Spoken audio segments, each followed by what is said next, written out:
वे अब चलते हैं, जिनके सानिध्य में यह पंच कल्याण प्रतिष्ठा महोत्सव बहुत सानंद रूप से आप कर रहे हैं। और फिर आगे 15 से 20 में फिर से टीटी नगर में और विशाल एक भव्य पंच कल्याण प्रतिष्ठा पूज्य महाराज श्री जी के गुरुवर के सानिध्य में भी यहाँ भोपाल वासियों को यह सौगात मिलने वाली है।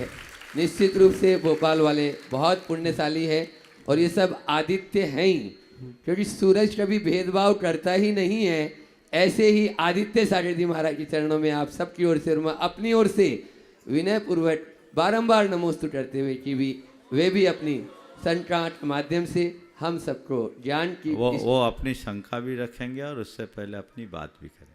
हाँ, पूज्य महाराज श्री चरणों बारंबार त्रिकाल नमोस्तु नमोस्तु नमोस्तु। बड़े लोग छोटे लोगों की मन की बात समझ लेते हैं। परम पूज्य गुणायतन तीन प्रेरिता प्रमाण सागर जी महामुनराज के चरणों में कोटि कोटि नमन। मंच में विराजित समस्त मुनियों के चरणों में कोटि कोटि नमन। सबसे पहले मैं एक बात बोलूँगा कि महाराज जी, गुरुदेव की आज्ञा और हमारे लिए जो आदेश मिला था कि इंदौर में जितने साधु भगवान आएंगे उनकी आगवानी और उनकी परिचर्या का ध्यान हमको रखना है। तो मैं सोच रहा था कि सुप्रभ सागर जी महाराज ने सुधा सागर जी को आमंत्रण दिया, मुझे कब मौका मिलेगा, और वो मौका आज मुझे मिल गया।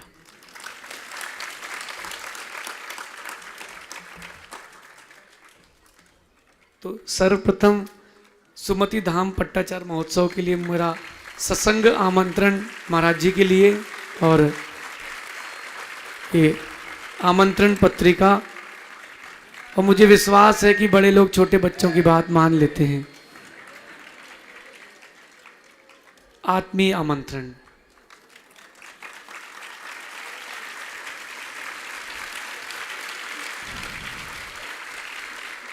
अब अपने प्रश्न पर आता हूँ। दो प्रश्न करूँगा, बड़े संक्षेप से हैं। एक प्रश्न ये है महाराज जी की, प्रायः देखा जाता है कि कामयाब अकेले होना पड़ता है, दुनिया कामयाबी के बाद साथ देती है। कोई ऐसा दृश्य या कोई ऐसा चित्र या दिन जब आपको वो दिखा हो कि अभी दुनिया स्वार्थी है? और दूसरी चीज़, जब कोई क्रिटिसाइज करता है तो आप उसको कैसा फेस करते हैं? नमोस्तु महाराज। पहले तो मैं कहूँगा कि आज का दिन आप सबके लिए भी आनंद का कारण बना है और हम लोगों के लिए भी हर्ष का विषय बना है।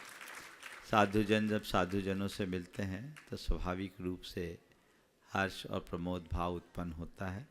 आज जो कुछ भी घटित हुआ उसी सहज प्रमोद भाव की अभिव्यक्ति है। आप लोगों का आग्रह तो था ही, विशेष रूप से महाराज जी का आग्रह था।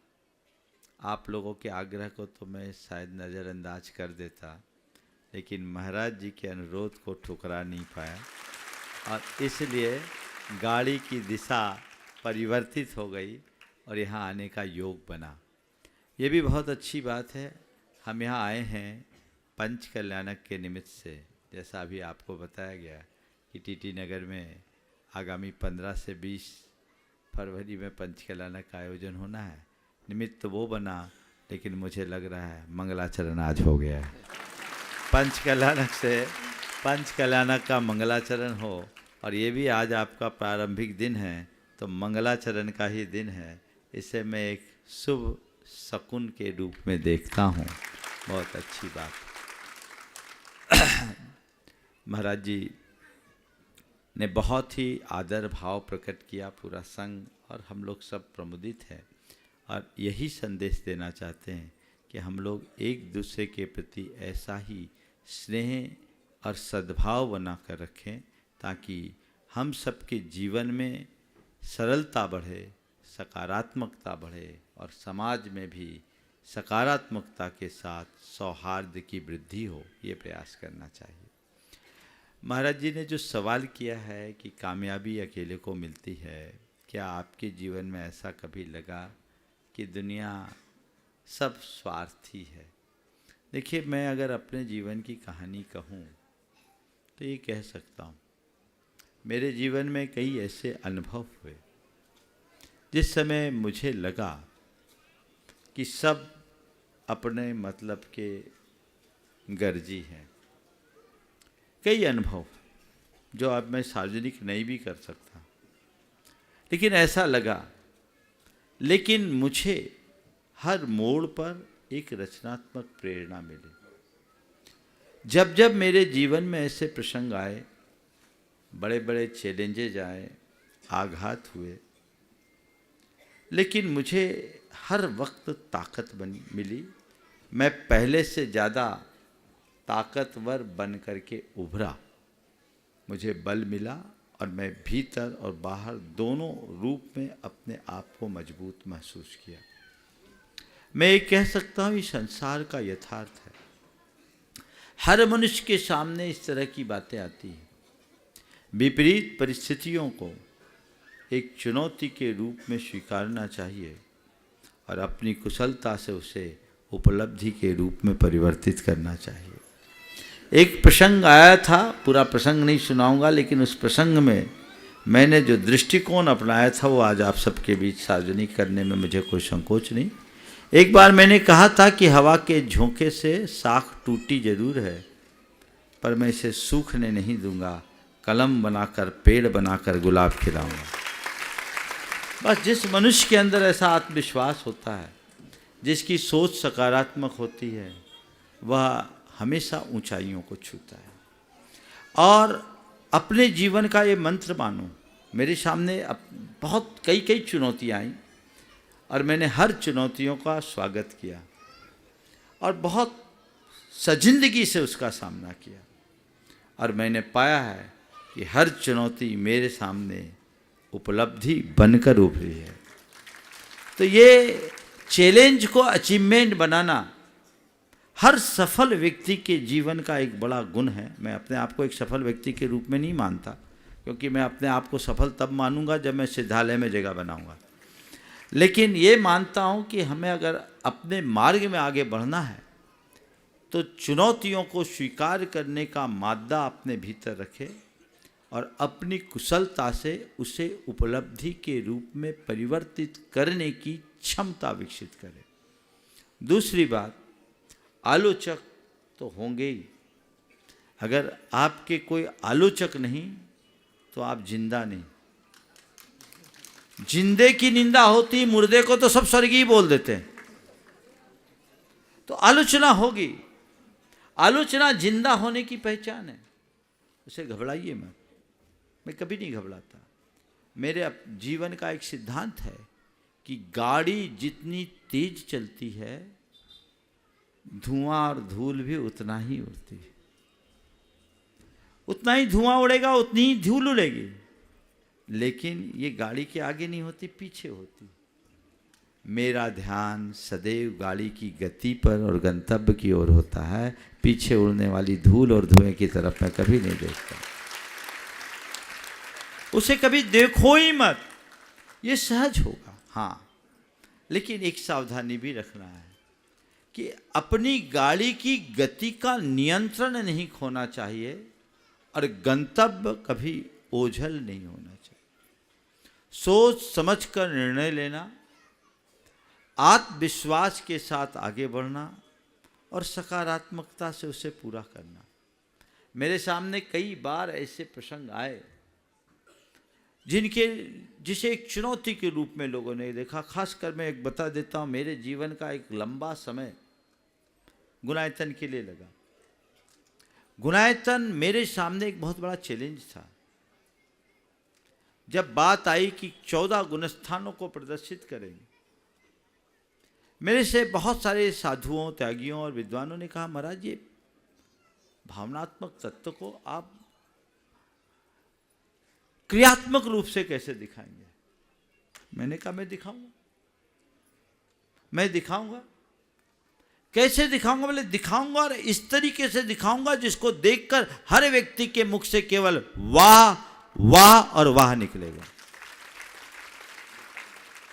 मैंने कहा और आत्मविश्वास के साथ कहा। उस समय मेरी कोई तैयारी नहीं थी, मैं लगा। और महाराज जी आपको बताऊं, 2007 से लेकर 2017 तक की 3 स्टोरी बोर्ड को मैंने डस्टबिन में डाला। एक से एक 8 डायरेक्टर आए, उनने मेरे सामने ला करके मैंने 3 स्क्रिप्ट लिखी, पहले सारी स्क्रिप्ट मेरी लिखी। वो लेकर के जब मेरे पास आए, मुझे समझ में नहीं आया, मैंने रिजेक्ट किया। पूरी कमेटी घबरा गई, महाराज सब रिजेक्ट कर रहे हैं। बोले बस मुझे वाह चाहिए, जिस दिन मैं संतुष्ट होगा तब दुनिया संतुष्ट होगी। और मैंने कहा इतिहास की रचना एक दिन में नहीं होती, उसके लिए खुद को खपाना पड़ता है। और उसके बाद चलते चलते अब जो गुणायतन ने रूप लिया है, और गुणायतन में जो प्रदर्शित होना है, अभी समय नहीं है, फिर मिलेंगे तो बताऊंगा आपको। आपके महाराज जी ने तो हाँ देखो कैसा होता बताता हूँ भी। तो विशुद्ध सागर जी महाराज जब सम्मेद शिखर जी में मिले थे तो उनको कुछ दिखाया भी था, उनने बड़ी रुचिपूर्वक देखा था और बहुत अच्छा मिलन हम लोगों का हुआ था। तो मैं कह रहा हूँ कि अब जो कुछ भी डेवलपमेंट है वो 2007 से 2024 के बीच का है। और अब मैं आप सबसे कहूँगा कि वहाँ वह बनने जा रहा है जिसको देखकर वहाँ निकलने की बात तो दूर है, दांतों तले उंगली दबाए बिना नहीं रहेंगे। अब मुझे संतोष है। तो चीज़ों के लिए व्यक्ति के हृदय में लगन होनी चाहिए, आत्मविश्वास होना चाहिए, चिंतन की प्रखरता होनी चाहिए और सकारात्मकता होनी चाहिए। ये चीज़ें मैंने सदैव अपने जीवन में अपनाने की कोशिश की है। मैं नहीं कह सकता कि मैंने कितना अपनाया, लेकिन मैंने जो कुछ भी पाया है इसी के बदौलत पाया। मैं कभी किसी चीज़ का मोह नहीं करता। कोई चीज़ मुझे अगर अनुकूल नहीं जचती तो नहीं जचती, और मैं निर्णय लेने में फिर विलंब नहीं करता, चाहे कितना भी कठोर निर्णय लेना हो। और निर्णय लेने के बाद फिर उसके बारे में दोबारा नहीं सोचता, तुरंत काम होता है। कल अनुभव वगैरह रास्ता दूसरा देख रहे थे, अब बोले महाराज जी आपने रास्ता बदल दिया, हमें आना था इधर से भौरी होके और हम आ गए फंदा होके, बैरागढ़ पड़ गया। कैसे बदल गए? हमने कहा थोड़ी देर बाद बैरागढ़ के लोग आए, इन लोगों के जाने के बाद महाराज ये रास्ता है, हमने देखा तो 4 किलोमीटर का अंतर था। हम बोले चलो कोई मतलब नहीं, एक समाज को लाभ मिल जाएगा, इधर से निकल जाओ। मैं उस समय ये नहीं कहा कि मैंने उधर कह दिया, कहा तो नहीं था, इनको देखने के लिए भेजा था। लेकिन निर्णय लेने के बाद कभी मुड़कर नहीं देखना चाहिए, निर्णय सुविचारित रूप में लेना चाहिए और अपने हृदय को आत्मविश्वास से भर कर रखना चाहिए। तो मैं ये कह सकता हूँ कि आज गुणायतन ने जो स्वरूप लिया, अभी आप लोग जो गुणायतन जाके देखते हैं वो तो उसका ऊपरी ढांचा है, उसकी आत्मा का तो आपने दर्शन ही नहीं किया।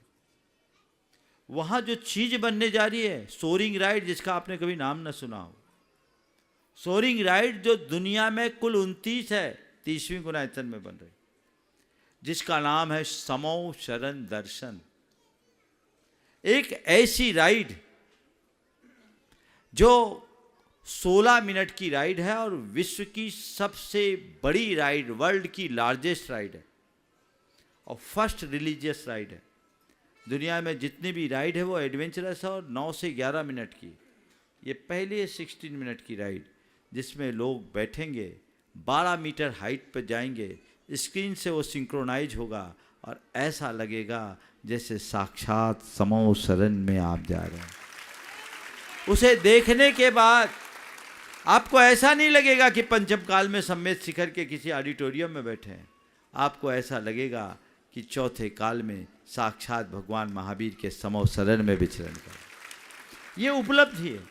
और एक ही राइड नहीं, अब तो एक राइड और बन गई जिस पर लगभग काम समाप्ति पर है, उसका नाम है सुमेरु वंदना।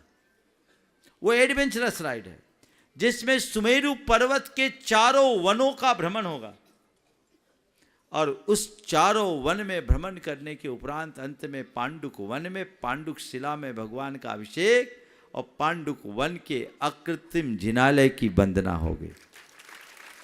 जो चीजें शास्त्रों में हम लोगों ने पढ़ा है वो उसका जीवंत रूप, उसे देखने के बाद हर व्यक्ति को ये लगेगा कि अगर कोई अकृत्रिम जिनालय या समो शरण इस दुनिया में है या कभी हुआ है तो यही होगा, इससे भिन्न नहीं हो सकता। इस लेवल का काम है। इसी तरह एक मूवी है यात्रा आत्मा से परमात्मा की, 108 मिनट की। मिथ्या दृष्टि से लेकर सिद्ध अवस्था तक का संपूर्ण जीवन वृत्त, चतुर्गति भ्रमण से लेकर मोक्ष गमन तक की पूरी झांकी, जैन दर्शन में प्रतिपादित 14 गुणस्थानों का जीवंत रूप, जहाँ आने के बाद लोग जान सकेंगे कि क्या होता है मिथ्या दृष्टि किसे कहते हैं, सम्यक दृष्टि क्या होता है, श्रावक कैसे होते हैं, मुनिराज कैसे होता है, ध्यान कैसे होती है, कर्मों की निजरा क्या होता है, केवल ज्ञान कैसा होता है, भगवान का समोसरण कैसी खिरती है, भगवान की दिव्य वाणी कैसे करते हैं भगवान श्री विहार, और कैसे होता है भगवान का मोक्ष गमन। ये सब बातें आप अपनी आंखों से देखेंगे। ऐसा लगेगा जैसे कि सब कुछ मेरे सामने घट रहा है। मैं कह सकता हूं कि पोथियों की बातों को पलों में जानने का अवसर आप सबको प्राप्त होगा। तो ये पूरा का पूरा परिदृश्य वहाँ है। तो ये एक पूरी सतत चलने वाले शोध का परिणाम है और सतत प्रयत्न का परिणाम है। तो आपने जो बात कही, आलोचनाएं होती है, उससे घबराना नहीं चाहिए, पर कोई आलोचना करे ऐसा काम नहीं करना चाहिए और ना किसी की आलोचना करनी चाहिए। मैंने अपने जीवन में ये 2 बातें आत्मसात की। मैं कभी किसी की क्रिटिसाइज नहीं करता, किसी विषय में टिप्पणी नहीं करता, और कोई आलोचना करे चला कर ऐसा काम नहीं करता।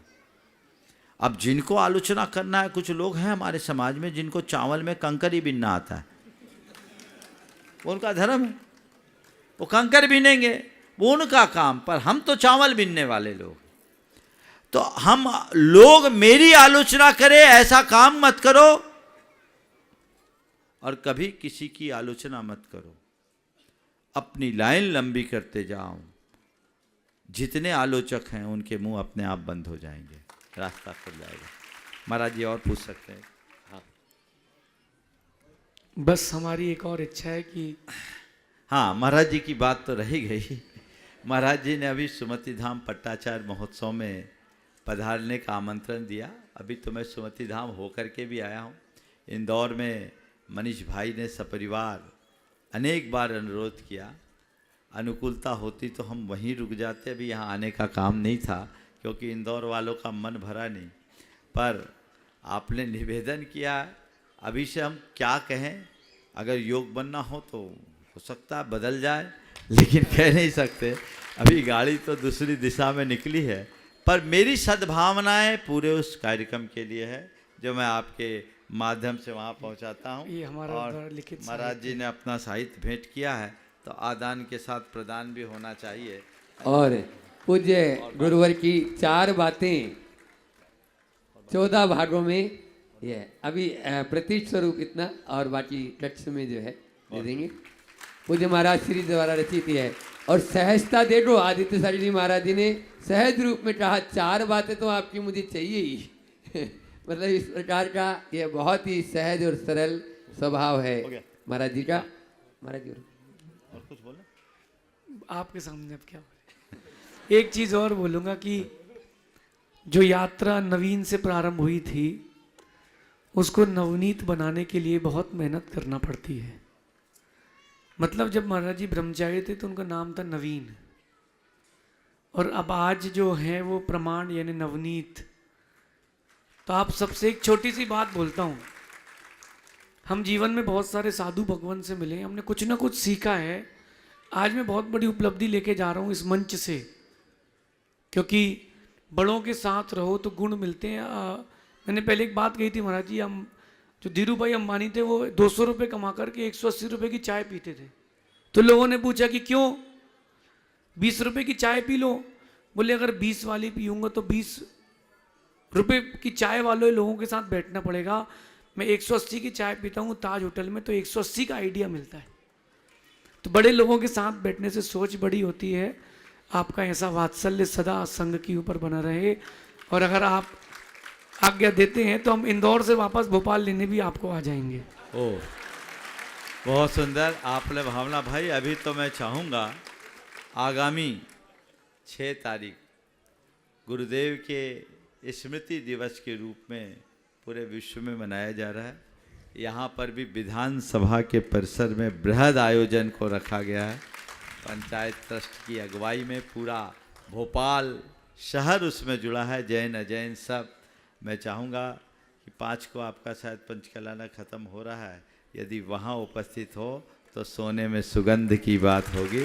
ये भी प्रयास कर लिया जाए।